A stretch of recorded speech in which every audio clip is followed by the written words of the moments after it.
उपाध्यक्ष जी, आज की बहस में ऑर्डर प्लीज। हर तरह की बातें कही गई। Order please. मैं इस बहस की उपयोगिता के बारे में ही शुरू से संदेह रखता हूँ। मैं नहीं जानता है बहस किस लिए हो रही है। मैंने प्रारंभ में भी ये कहा था, यदि मैं क्षमा के साथ कहूँ तो राष्ट्रपति महोदय ने इस बहस की इजाज़त क्यों दी, ये भी बात मेरी समझ में नहीं आती है। बजट सेशन चल रहा था पार्लियामेंट का, सरकार किसी समय भी गिराई जा सकती थी। विरोधी पक्ष के नेता गए, मैं होता तो शायद मैं भी जाता, लेकिन ये निरर्थक समय बर्बाद इस सदन का किया जाता है। इसकी मुझे चिंता नहीं है, बल्कि नई नई परंपराएं डाली जा रही हैं। एक और हम मर्यादाओं की बात करते हैं, एक और जनतांत्रिक परंपरा को सुदृढ़ करने की चर्चा करते हैं, और दूसरी तरफ अगर एक भूल एक बार हो जाती है तो उस भूल को बार बार दोहरा करके हम उसे एक परंपरा का रूप देते हैं। एक दो बार पहले हुआ, ये फिर हो रहा है। इसके बाद क्या होगा मुझे नहीं मालूम, लेकिन सबसे दुख की बात यह है कि इस बहस में कुछ ऐसे सवाल उठाए जाने की कोशिश हुई और आज हुई भी दुर्भाग्यवश, जिन सवालों को नहीं उठाया जाना चाहिए था। इस सदन में मैंने पहले ही कहा था कि सुरक्षा के मामले में चर्चा बहुत सीमित लोगों के बीच में होनी चाहिए, अगर होनी जरूरी हो तो भी। इस सरकार के पक्ष में मैं नहीं हूँ, ये बात मैं आज नहीं कह रहा हूँ, निरंतर कहता रहा हूँ। प्रधानमंत्री जी आज कह भी दिए कि कभी कभी हमसे वो सहमत हो जाते हैं। पहले तो बराबर ही हम दोनों सहमत हो जाते थे, लेकिन इस समय कुछ असहमति ज़्यादा है, सहमत कभी कभी ही होती है। असहमत कोई व्यक्तिगत कारणों से नहीं है, मौलिक विचारों में अंतर होने के कारण है। हमारे और उनके विचारों में मौलिक अंतर है।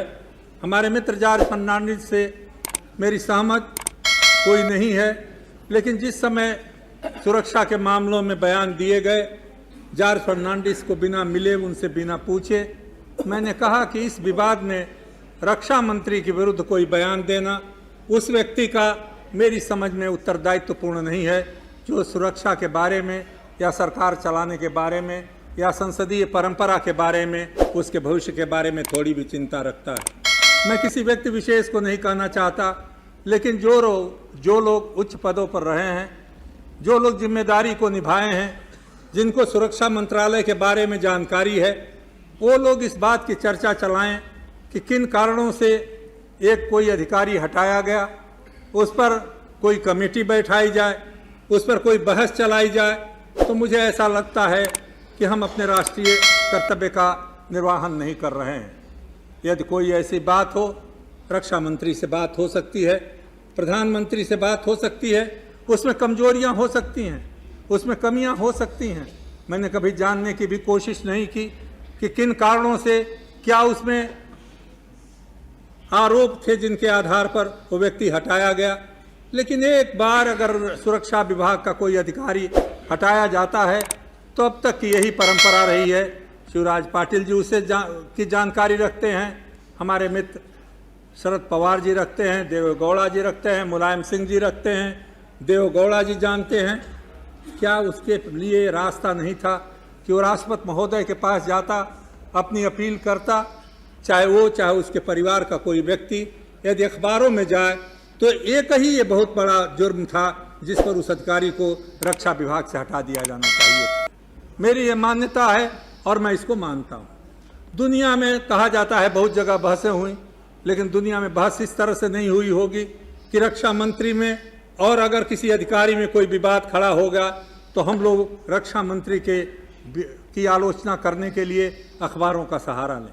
ये बात सही है कि रक्षा मंत्री ने संयम से काम लिया, बहस होती रही, चर्चा चलती रही, लेकिन जॉर्ज फर्नांडिस अपने स्वभाव के विपरीत चुप रहे। जब ये सभा बैठक हो रही थी अध्यक्ष महोदय के पास, तो उस समय अध्यक्ष महोदय ने बड़ी कृपापूर्वक मुझसे कहा था कि उस कमेटी में की अध्यक्षता मैं करूं। मैंने उनसे कहा था, जिस पर हमारे मित्र शरद पवार को थोड़ा एतराज़ था, क्योंकि शायद उनको दूसरी सूचना मिली होगी कि चंद्रशेखर का विचार कुछ अलग है ऐसा अध्यक्ष गड़बड़ करेगा। मैं आपसे निवेदन करूँ शरद पवार जी, जीवन में मैंने बहुत कुछ देखा है, किसी कमेटी का अध्यक्ष बनना मेरे मन की लालसा नहीं है। और आप जानते हैं बड़े से बड़े पद के बारे में मेरी क्या प्रतिक्रिया होती है, इसलिए मुझे कुछ अजीब लगा। उसके पहले ही मैंने राज्यसभा के अध्यक्ष को और लोकसभा के अध्यक्ष को कह दिया था कि इस समिति का अध्यक्ष होना मेरे लिए स्वीकार नहीं, क्योंकि मैं लोकसभा में कह चुका हूं कि इस प्रकार के कोई जांच उचित नहीं है, ये संसदीय परंपरा के अनुकूल नहीं है। लेकिन जो भी हो, बस शायद अब भी चलती रहेगी। अभी हमारे मित्र जोरों से बोल रहे थे, शायद हर बयान जो एक सेना का अधिकारी देता है वो सही है, हर बयान जो रक्षा मंत्री देता है वो गलत है। इस धारणा के साथ हम लोग इस सारी बहस को चलाना चाहते हैं। आज भी मैं उतने ही जोर से कहना चाहूँगा कि इस सवाल पर किसी तरह की समिति की स्थापना उसमें बहस नाजायज़ है। उस समय मैंने कहा था कि जो लोग रक्षा के मामले में जानते हैं 5 सदस्य थे। हमारे मित्र शिवशंकर जी थे, कुरियन साहब थे, शरद पवार थे, प्रणब मुखर्जी थे, मनमोहन सिंह थे। मैंने कहा 5 लोग, गुजराल साहब, देवेगौड़ा जी, मुलायम सिंह जी और रक्षा मंत्री जी, ये 9-10 आदमी बैठ कर के मामले को देख लें। जो मामला बहस के लायक न हो उस मामले को हम चुप रखें, बाकी मामलों पर बहस हो जाए। लेकिन आखिरी दिन कोई एक एफिडेविट आ गया और सही था कि जॉर्ज फर्नांडिस साहब को उससे नाराज़गी हुई। कोई भी आदमी नाराज़ होता, और उस दिन उन्होंने कहा था कि बहस होनी चाहिए, और उसी दिन ये भी तय हुआ था कि बहस अगर तुरंत नहीं हो सकती तो सवालों का जवाब देने के लिए जॉर्ज फर्नांडिस या सुरक्षा मंत्री जी पूरी तरह से स्वतंत्र हैं। इसलिए आज ये सवाल उठाना कि सुरक्षा मंत्री ने अखबारों का सहारा लिया, इलेक्ट्रॉनिक मीडिया का सहारा लिया, ये बात मुझे कुछ अजीब सी लगती है। दूसरे पक्ष से लगातार पिछले 3 महीनों से जॉर्ज फर्नांडिस के खिलाफ, हाँ वो गुप्ता जी भी थे, माफ किया, सोमनाथ चटर्जी और गुप्ता जी भी थे, मैं भूल गया 2 आदमियों का नाम। तो एक तरफ रोज चर्चा हो, अखबारों में बयान निकले, एफिडेविट बांटे जाए, इलेक्ट्रॉनिक मीडिया पर इंटरव्यू निकले, चर्चा इस पर चलाई जाए, और दूसरी तरफ सुरक्षा मंत्री को कहा जाए कि चूंकि संसद में आपको बोलना है इसलिए इस समय चुप रहिए। मैंने नहीं कहा था, सब लोगों ने इस बात को स्वीकार किया था कि सुरक्षा मंत्री को हम इस बात का अधिकार देते हैं, इसलिए ये आलोचना जॉर्ज फर्नांडिस की करना आज उचित नहीं है। मैं ये बात कहना जरूरी इसलिए समझता था कि मैंने सोचा था कि ये सारा मामला उसी से उठा है तो चर्चा इसी पर होगी, लेकिन चर्चा इस पर नहीं होगी। चर्चा में सारे विषय उठा दिए गए, और हम लोगों की एक आदत बन गई है, हर चर्चा को भ्रष्टाचार से हम जोड़ देते हैं। मैं ऐसा व्यक्ति हूं जो भ्रष्टाचार की बहस को संसद में चलाना अनुचित मानता हूं। इसलिए कुछ ऐसा हम दुनिया के ऊपर प्रभाव डालना चाहते हैं कि इस देश में भ्रष्टाचार के अलावा और कोई चीज़ नहीं है। ये परंपरा ठीक नहीं है। अगर कहीं भ्रष्टाचार है उसकी जांच कराइए, उसमें हस्तक्षेप मत कीजिए। अगर किसी के ऊपर चार्जशीट लगे तो मुकदमा चलाइए। आप लोग कोई इथिक्स कमेटी बना रहे थे वो बनाइए, लेकिन संसद में एक दूसरे पर दोषारोपण करना, एक दूसरे के ऊपर कीचड़ उछालना, क्या हम बनाना चाहते हैं इस संसद को? क्या हर व्यक्ति यहाँ का बेईमान है? क्या हर सदस्य की गरिमा पर, गौरव पर एक क्वेश्चन मार्क, एक प्रश्नवाचक चिन्ह लगाना ही हमारा कर्तव्य रह गया है? इस बात को हम लोग नहीं सोचते कि हम लोगों की मर्यादा लोगों की नज़र में यूं ही गिर रही है, हम लोग और उसको गिराने की कोशिश क्यों कर रहे हैं? इसलिए मैं कहता हूं कि ये सवाल, ये बहस अगर यहीं पर बंद हो जाए तो अच्छी है। दूसरे सवाल, मैं उन व्यक्तियों में से, दुर्भाग्य है मेरा, अभागे लोगों में से हूं जो सरकार के हर कदम को, जो पिछले साल में हमारे मित्र मुरली मनोहर जी आपने उठाए हैं, मैं उससे सहमत नहीं हो सका। पहला बड़ा पराक्रम का काम आपने अणु विस्फोट का किया। इस सदन में बड़ी प्रशंसा लूटने की कोशिश की, आपने नहीं, आपसे पहले हमारे दूसरे मित्रों ने कहा कि वो तो विस्फोट हम ही करने वाले थे, थोड़ी देर हो गई, नहीं तो विस्फोट हम कर दिए होते। कोई उसमें पीछे नहीं रहा। लेकिन मैंने जब उस बहस में हिस्सा लिया तो मैंने कहा अणु बम विनाश का हथियार है और इस हथियार के बनाने के विरुद्ध में हूँ। कहा जाता है सुरक्षा का अधिकार है, हथियार है। मैंने ये कहा ये सुरक्षा का हथियार नहीं है। प्रधानमंत्री जी, बड़ी प्रशंसा मिली, बड़ी शोहरत दी गई। ये नहीं कि केवल राजनीतिक लोगों ने की, हमारे वैज्ञानिकों ने भी बढ़ करके बड़ी प्रशंसा पाई। आपने भी ऐसा राष्ट्रीय एक उपलब्धि प्राप्त की कि एक वैज्ञानिक को आपने रात भर में भारत रत्न बना दिया। शायद दुनिया के इतिहास में एक पहला पराक्रम भारत की सरकार ने दिखाया हो। लेकिन उसके होने के बाद कहा गया हम लड़ने के लिए तैयार हैं, हम एक हो गए एक परमाणु बम वाले देश, हमारे सामने कोई टिकने वाला नहीं है। 7 दिन के अंदर जब पाकिस्तान ने वही करके दिखा दिया तो उसके 10 दिन के बाद भारत की सरकार की आवाज बदल गई और कहा गया कि हम अब पाकिस्तान से दोस्ती करना चाहते हैं। एक और युद्ध की तैयारी, एक और अणु बम का हथियार बना करके अपने देश को पुरुषार्थ की बखान करना, और उसके 1 महीने के अंदर दोस्ती का बखान या दोस्ती का प्रयास। ये बात बच्चों का खिलवाड़ हो सकता है, किसी सक्षम समझदार राजनीतिक नेतृत्व का ये काम नहीं हो सकता। और उसके लिए किया क्या गया? बस से जाए जाए लाहौर अच्छा है, लाहौर हमारे देश के साथ रहा है, हम लोगों का भाईचारा है, बस से जाना एक बात है। लेकिन कहा गया मार्च इन द हिस्ट्री, कहाँ इतिहास बन गया अचानक एक बस के जाने से। और बस में एक लाहौर डिक्लेरेशन, एक लाहौर घोषणा हुई। दुनिया के कुछ देशों ने कहा, बड़ी भारी घोषणा हो गई, हमारे अखबारों ने प्रशंसा के पुल बांध दिए।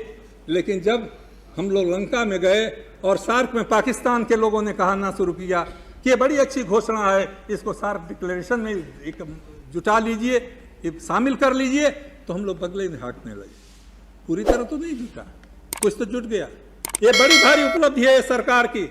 50 वर्षों में सारी कोशिश के बावजूद पाकिस्तान कश्मीर के मसले को अंतर्राष्ट्रीय मसला नहीं बना सका था। इस सरकार ने उसको अंतर्राष्ट्रीय मसला बना दिया। ये बड़ी भारी उपलब्धि है और उस उपलब्धि का नतीजा आज हम देख रहे हैं। किस तरह के वक्तव्य आज पाकिस्तान से आ रहे हैं, किस तरह की त्योरी दिखाई जाती है। और इस घटना के बाद आपस में इतना विवाद, अग्नि का परीक्षण केवल 4 दिन रुक नहीं रख सकता था, ये बहस खत्म होने के बाद नहीं लग सकती तो वो काम नहीं हो सकता था। 2 दिन पहले अग्नि की परीक्षा करके आप फिर ये दिखाने की कोशिश करें, हाँ कल किए हम ही पुरुषार्थी हैं, हम ही सामर्थ्यवान हैं, हम ही शक्तिशाली हैं। नतीजा ये निकला कि पाकिस्तान भी वही कर रहा है। जिस बात से हमको डर था वो डर आज साबित हो रहा है। ये क्षेत्र जो है ये एक बार फिर हथियारों की होड़ का क्षेत्र बन रहा है। कोल्ड वार, शीत युद्ध समाप्त हो गया था रूस और अमेरिका के अंदर। क्षमा कीजिएगा, मेरा डर है, मेरे मन की शंका है, मैं बहुत अंतर्राष्ट्रीय राजनीति को नहीं जानता, लेकिन जाने अनजाने हम इस भूखंड को शीत युद्ध का एक एरिया, एक क्षेत्र बनाने की गलती कर रहे हैं। इसलिए मेरे मन में होता है कि या तो मेरे मन में डर ज्यादा हो गया है, पुरुषार्थी उतना है हूं नहीं, पराक्रमी उतना हूं नहीं, कुछ पराक्रमी लोगों के पराक्रम को मैं पहचान नहीं पाता हूं। लेकिन क्षमा कीजिएगा उपाध्यक्ष महोदय, मेरे मन में डर है, मेरे मन में शंका है, और इस शंका को बल और बढ़ता है। दुनिया की कुछ बड़ी ताकतें सारी दुनिया को एक सूत्र में पिरोना चाहती हैं, अपने रास्ते पर अनुशासित करके चलाना चाहती हैं। वो ताकतें अगर कभी कोरिया में जा सकती हैं, कभी वियतनाम में जा सकती हैं, कभी जा सकती हैं इराक में, कभी जा सकती हैं युगोस्लाविया में, तो क्या वो हिंदुस्तान की ओर नजरें नहीं उठा सकती हैं? क्या वही सवाल है। हम किसी एक क्षेत्र विशेष का नाम नहीं लेता, मैं नहीं लेता। ये खतरा है हमारे देश के ऊपर, और इस खतरे की ओर बिना आगाह हुए, इस खतरे की ओर बिना सोचे हुए आप प्रशस्ति अपनी पढ़ते जाइए, लोगों को भ्रम में रखते जाइए, लेकिन वास्तविकता जो है हमारे आंखों को के सामने मुंह बाए खड़ी हुई। ये बातें अंतर्राष्ट्रीय जगत में हम कहाँ पहुँच गए हैं। अभी हमने सुना दुनिया के देशों में हमारी बड़ी इज्जत बढ़ गई है। कोई इज्जत कहाँ बढ़ी है? इज्जत वहाँ बढ़ी है। अभी मैं 3 दिन पहले 4 दिन पहले गुजरात में गया था मुरारजी भाई की एक मूर्ति का अनावरण करने के लिए। वहाँ चंद्रशेखर धर्माधिकारी, जो दादा धर्माधिकारी के पुत्र हैं, एक कमेटी के अध्यक्ष हैं, जो कमेटी इस बात की जांच कर रही है कि कितने वेश्यावृत्ति हमारे देश में। और उन्होंने जो बातें उस सार्वजनिक सभा में कही, लोगों की आंखों में आंसू आ गए। 1-2 नहीं, लाखों हमारी बहनें आज शरीर व्यापार करने के लिए मजबूर हैं। आज हमारे देश में कहा जाता है सेक्स वर्कर हैं, सेक्स वर्कर की उपाधि दे करके उनका संगठन बनाया जा रहा है। ये उपलब्धि है। सांस्कृतिक क्षेत्र में, मानव मर्यादा के क्षेत्र में स्त्री को जो आप कितना 33% रिजर्वेशन यहाँ पर देना चाहते हो, इस बात की ओर कभी ध्यान गया है क्या? प्यासे भूखे गांव की ओर ध्यान गया है? हमारे मित्र हैं, मित्र क्या कहूँ, छोटे भाई जैसे हैं जसवंत जी, इनकी मैं बड़ी इज्जत करता हूँ, इनकी बुद्धि की, इनके विचारों की, लेकिन पता नहीं इनको क्या हो गया। इन्होंने एक दिन भाषण इनका पढ़ा, मुझे आश्चर्य हुआ। Whatever may be the political consequences, reform will गो।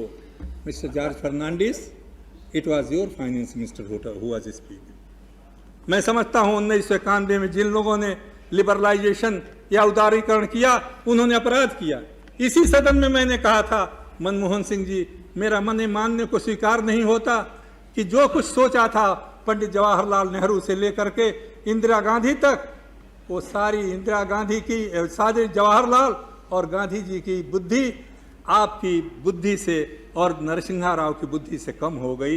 ये स्वीकार करने के लिए मेरी समझ में ये मेरा मन नहीं मानता। उन्होंने किया तो जॉर्ज फर्नांडिस साहब, आप बयान दे रहे थे, बड़ा उत्साहजनक लगा, लेकिन क्या आपकी सरकार उस दिशा में उसको बदलने का कोई कदम उठाई? स्वदेशी का नारा देना आसान है, स्वदेशी के लिए कुछ भी कदम उठाए गए? आपने बहुत आंकड़े दिए, मैं जानता हूं हमारे मित्र बैठे हुए हैं जो बड़े स्वदेशी वाले हैं।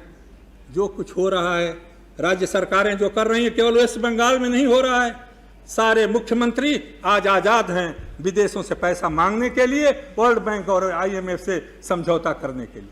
कितना बड़ा भार, कितना बड़ा बोझ भारत के अर्थ पर, अर्थनीति पर, आर्थिक स्थिति पर पड़ने जा रहा है।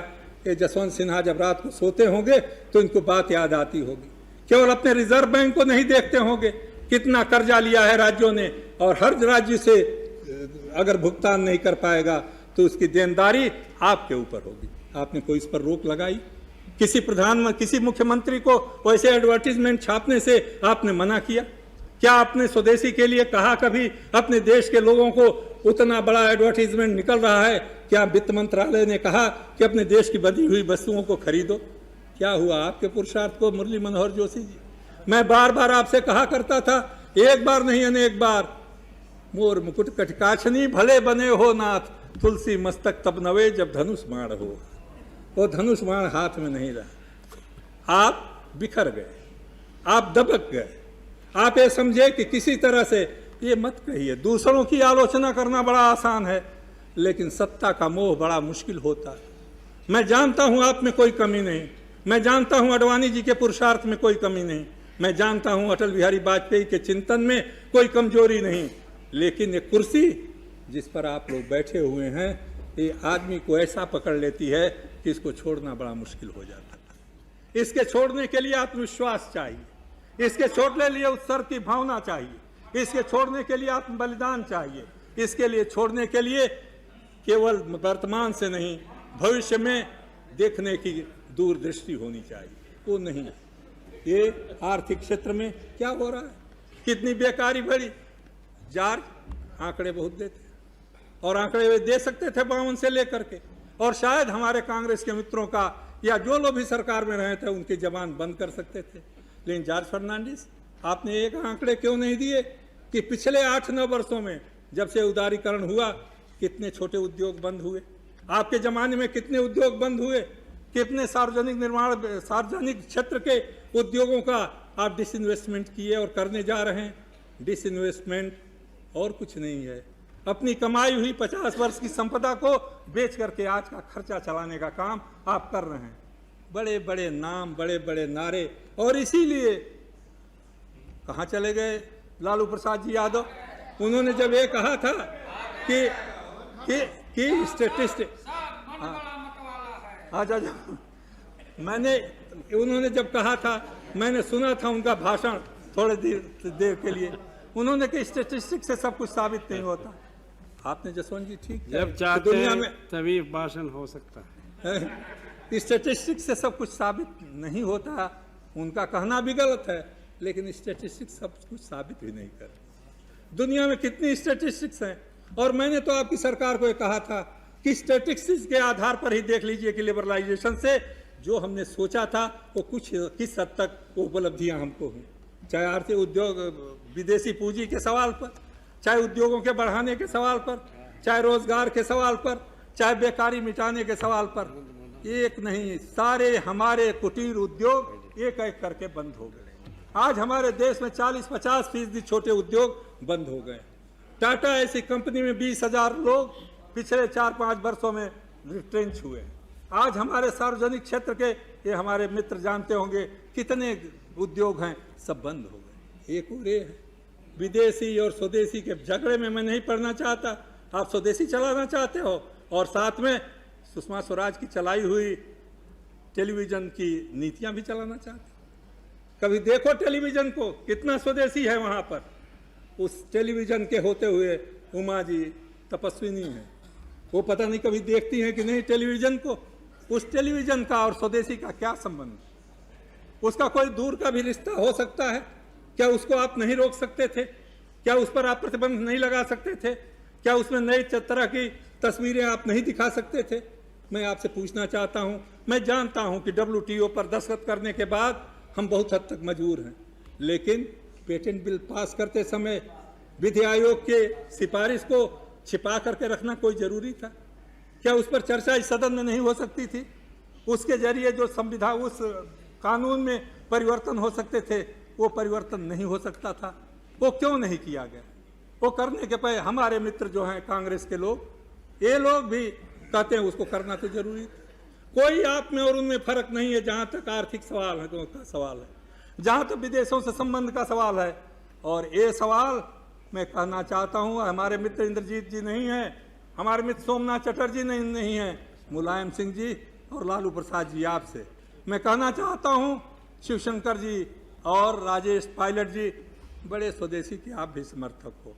हमारे मित्र तो बड़े जोरों से विदेशी पूंजी लाने के पक्ष में हैं, शरद पवार जी, लेकिन बिल्कुल है, मुझे मालूम है, कहने की कोई ज़रूरत नहीं। एक बार जो नशा आदमी को लग जाता है तो छूटता नहीं है, चाहे बात सारी उसको मौत का आलिंगन करना पड़े। ये बड़ा बुरा नशा है, दौलत का नशा। कनक कनक ते सौगुनी मादकता अधिकार, एक पाए बौरा, एक खाए बौरात है, वो पाए बौरा। सोना जो है आदमी को केवल मिल जाता है तो उससे पागल हो जाता है, धतूरा तो खाने पर बहुत पागल होता है। मत इस सोने की ललक में पड़ो। शरद, लंबी जिंदगी, और इस जिंदगी में बहुतों को लुढ़कते हैं आपने देखा है। 6 महीना 2-3 वर्ष पहले जो एशियन टाइगर थे, आज वो कहाँ चले गए? कहाँ गया वो सारा नारा जो हमने गांधी से सीखा था? और इसलिए मुझे शिकायत आपसे प्रधानमंत्री जी इस बात की नहीं है कि आपने कुछ नई गलती की है, लेकिन जो पुरानी गलतियां थीं उसमें एक को भी सुधारने का आपने काम नहीं किया। मैं उन बातों में नहीं पढ़ना चाहता, किससे समझौता किया, किसने क्या नखड़े दिखाए, उस नखड़े को मनाने के लिए आपने प्रधानमंत्री पद की गरिमा को कैसे कम कर दिया। मैं भी नहीं मानता जो हमारे किसी मित्र ने कहा, इंद्रजीत जी, कि अगर अडवाणी जी किसी को समझाने चले गए तो उनकी मर्यादा नहीं गिर गई, क्योंकि राज को चलाना है तो कभी हथियार उठाना पड़ता है, कभी लोगों से मिन्नत भी करनी पड़ती है, कभी लोगों को समझाना पड़ता है। हमारे घर का कोई आदमी अगर बेवकूफ़ निकल जाए, पागलपन करे, झगड़ा करने पर तैयार हो जाए, तो क्या हम उसको समझाते नहीं हैं? उसको हम खुद समझाते हैं, नहीं मानता है उसके दोस्तों से समझाते हैं, उसको बताने की कोशिश करते हैं। अपने घर में समझाने का रास्ता और भारत माँ के बेटों के साथ केवल गोली चलाने का रास्ता, हर समय हिम्मत दिखाने का रास्ता। हमारे कम्युनिस्ट मित्र तो हरदम मार्क्स चले गए, लेनिन चले गए, अब इनके दिल से वो बंदूक नहीं गई। बंदूक गई, सब चीज़ का जवाब नहीं है दोस्तों। इसी देश में महात्मा गांधी ने समझा बुझा करके करोड़ों को ब्रिटिश साम्राज्य के खिलाफ खड़ा कर दिया था। अडवाणी जी, घबराइएगा मत इन आलोचनाओं से, जरूरत पड़े तो समझाइएगा, लेकिन जरूरत पड़े तो जरा हिम्मत भी दिखाइएगा। हर समय एक ही बात नहीं कि जब कोई हो जाए तो डर करके समझौता करने के लिए उसके पैर पकड़ लिए जाए, ये नहीं हो सकता। सरकार में है तो सरकार में कभी कभी कठोर कटु निर्णय लेने पड़ते हैं, और कटु निर्णय केवल अपने लिए नहीं, वो कटु निर्णय लेने पड़ते हैं देश के लिए, राष्ट्र के लिए। मैंने सुना जसवंत की एक बात, अच्छी बात उन्होंने कही कि आपको क्या मतलब है सिटी से, आप आइए उक्का बक्का तीन तड़ोक्का खेलिए। उक्का बक्का तीन तड़ोक्का को इतना छोटा मत समझिए। उसके आगे वाला आप भूल गए हैं। चंदा मामा आरे आवा पारे आवा, नदी या किनारे आवा, सोने की कटोरिया में दूध भात ले आओ। ये घूटू बबुआ के मुँह में घूटू, ये दादी माँ सिखाती थी। इसके पीछे एक आदर्श है, एक सिद्धांत है।